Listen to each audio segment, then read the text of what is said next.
விஜயகாந்த் அவர்கள் வந்து காலமாயிட்டார். 1952 பிறந்து 23 காலமாயிருக்கார். அவர் எவ்வளோ பெரிய ஒரு ஆக்டர், எவ்வளோ பெரிய ஒரு அரசியல்வாதி அப்படின்றது நம்ம எல்லாருக்கும் தெரிஞ்சிருக்கோம். ரொம்பவே வந்து நிறைய பேர் அவருடைய மறைவில் வந்து ரொம்ப ஒரு துக்கத்தோடு இருப்பாங்க. நம்மளும் அப்படி தான்.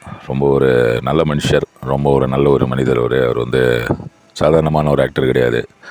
ஒரு கிராமத்துலேருந்து வந்து ஒரு சாதாரணமாக ஒரு ரோல் இதை ஆரம்பித்து சினிமாவில் ஒரு பெரிய ஒரு உச்சத்தை அடைஞ்ச ஒரு மனுஷர்.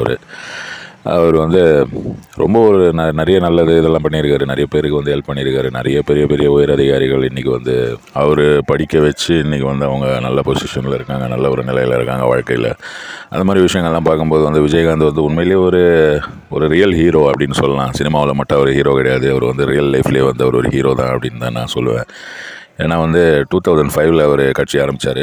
கட்சி ஆரம்பித்ததுக்கப்புறம் பார்த்திங்கன்னா ரொம்ப ஒரு குறுகிய காலகட்டத்திலேயே வந்து அவர் வந்து எதிர்கட்சி தலைவராகவே உட்காந்தார். அது மாதிரி ஒரு டேலண்ட்டுன்றது வந்து நம்ம திராவிட கட்சிகள்லேருந்து வராமல் ஒரு ஆள் தனியாக வந்து பண்ணுறதுன்றது வந்து பெரிய விஷயம்.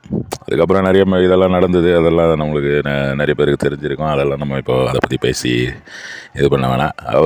ஆனால் அவர் வந்து உண்மையிலேயே ரியல் லைஃப் ஹீரோன்னு நான் ஏன் சொல்கிறேன்னா, அவர் வந்து நிறைய நல்லது நிறைய இதெல்லாம் பண்ணியிருக்காரு. நிறைய விஷயங்கள் அவர் வந்து ரொம்பவே ஒரு நல்ல மனிதர் அப்படின்னு தான் யாருமே வந்து சினிமா ஃபீல்டில் இல்லை அரசியல் அவர் தெரிஞ்சவங்க அவர்கிட்ட கேட்டிங்கன்னா வந்து அவங்க சொல்லுவாங்க. அப்படி தான் வந்து அவரை வந்து இது பண்ணுவாங்க. ரொம்ப ஒரு வள்ளல் குணம் படைத்த ஒரு மனிதர் அப்படி தான் வந்து நிறைய பேர் வந்து சொல்லுவாங்க.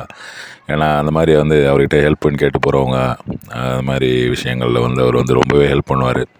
அதே மாதிரி சினிமாவிலையும் வந்து சினிமா ஷூட்டிங்கில் நிறைய இடங்களில் நிறைய விஷயங்கள் வந்து அவரே யோசித்து செய்து வந்து தயாரிப்பாளருக்கு நஷ்டம் வராமையும், அதே மாதிரி கூட வேலை செய்கிறவங்களுக்கு வந்து அவங்களுடைய மரியாதை கெடாத விதத்துலேயும் வந்து நிறைய விஷயங்கள் அவர் செய்திருக்காரு. அது மாதிரி நிறைய விஷயங்களை பற்றி நீங்கள் வந்து கேள்விப்பட்டிருப்பீங்க. அதெல்லாம் வந்து ஏறக்குறைய உண்மை தான். வேறு ஒரு சில நடிகர்கள் மாதிரி சும்மா வந்து வாயிலேயே வந்து வடை சுட்டு ஊரை ஏமாற்றாமல் இவர் வந்து அப்படியே வாழ்ந்து காமிச்சிருக்காரு. வேறு ஒரு சில நடிகர்களை நம்ம பார்த்துருக்கோம். அதோ நான் அரசியலுக்கு வரேன், நாளைக்கு வரேன், மறுநாள் வரேன், அடுத்த பிறந்த நாளுக்கு வரேன் அப்படிலாம் சொல்லுவாங்க. அதை வந்து எத்தனையோ வருஷமாக வந்து அவங்க வராமே இருக்காங்க. நான் யாரை சொல்கிறேன்னு எல்லாருக்கும் வந்து புரியும். அந்த மாதிரி இல்லாமல் வர்றது அப்படின்னு முடிவு பண்ணிட்டா உடனே அதுக்காக வந்து அந்த மாதிரி மக்களுக்காக சேவை செய்யணும் அப்படின்ற ஒரு எண்ணத்தோடு அவர் வந்து உடனே அந்த விஷயத்தை வந்து செயல்படுத்தி அவர் வந்து நின்னா இருப்பாருங்க. அதுதான் வந்து ரியல் லைஃப் ஹீரோ அப்படின்னு அவரை சொல்ல காரணம். அது மாதிரி தைரியமான மனிதர்கள் தைரியமாக வந்து அந்த அரசியலில் வர்றது, இது பண்ணுறது, இந்த சினிமா ஃபீல்டில் அந்த அரசியலுக்குள்ளே நுழையிறதுன்றது வந்து பெரிய விஷயம். அதில் ஒரு சக்ஸஸும் ஆகியிருக்கார். அவர் வந்து செய்த நல்ல விஷயங்கள்னால இன்றைக்கி வந்து அவருடைய மறைவுக்கு பின்ன நீங்கள் பார்த்தீங்கன்னா நிறைய பேர் வந்து கதறி அழுகுறாங்க. நிறைய பேர் வந்து அவருடைய இறுதி ஊர்வலம் அது கூடலாம் போகிறாங்க. அவருக்கு வேறு கொரோனா பாதிப்புனால தான் அவர் வந்து இதுவாகிட்டார் அப்படின்ற மாதிரியும் ஒரு இது இருக்குது, நியூஸ் இருக்குது. இருந்தாலும் ஒரு பெரிய ஒரு சகாப்தமே முடிஞ்சு போச்சு அப்படின்னே சொல்லலாம் தமிழ் சினிமாவில்.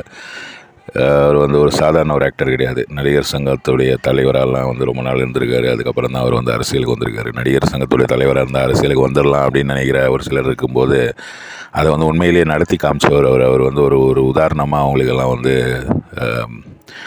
செயல்பட்டவர், திகழ்ந்தவர் அப்படின்னு சொல்லலாம். ரொம்ப ஒரு துக்கமான விஷயம். மாதிரி ஒரு நல்ல மனுஷன் போயிட்டார்.